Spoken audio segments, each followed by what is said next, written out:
দর্শক, বানেরপাড়া বিশাখান্দি একটি বিতর্কিত ঘটনা ঘটল। ছেলে মেয়ে সেজে ঘুরতে আসে, মেয়েদের বোরখা পরে সে ঘুরতে আসে। সে নাকি তার বউকে খুঁজতে আসে। সে কি তার বউকেই খুঁজতে আসে নাকি এটা কোনো একটা চক্রান্ত? সে বাড়ি বাড়ি ঘুরতে আসে, এ বাড়ি ও বাড়ি গিয়ে হুকি মারতে আসে। এটা কি চক্রান্ত নাকি ছিনতাইকারী? আমি আর কথা বাড়াবো না, মূল ঘটনাটি তার মুখ থেকেই শুনবো। নাম কি তোর? নাম কি? হ্যাঁ, আইসো কোথেকে? আইসো কি লেগে? বউ খোঁজে। কি খোঁজে? বউ বউ? তোর বউ কোথায়? বউ এই জায়গায় এক ছেলের সাথে সম্পর্ক। এই জায়গায় ছেলের সাথে সম্পর্ক। ছেলের নাম কি? তরিকুল। হ্যাঁ, তরিকুল। বউর নাম কি? শারমিন। শারমিন। বিয়ে হয়েছে কয় বছর? বিয়ে করছি 3 বছর। 3 বছর। দ্বিতীয় বউ। এটা দ্বিতীয় বিয়া? দুইটা করে লাইছো?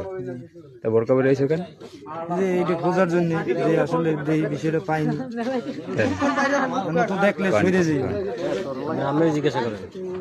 বউ পাইছো? তোর বাকেরগঞ্জ দিয়ে তোর বউ ওই জায়গায়, তোর শ্বশুর বাড়ি কোথায়? শ্বশুর বাড়ি আমি তো সম্পর্ক করে ঢাকা বইয়ে বিয়ে করছি। শ্বশুর বাড়ি কোথায় আমি নিজেও তো বউ যে এই জায়গায় আসছে তুই বুঝলি কেমনে?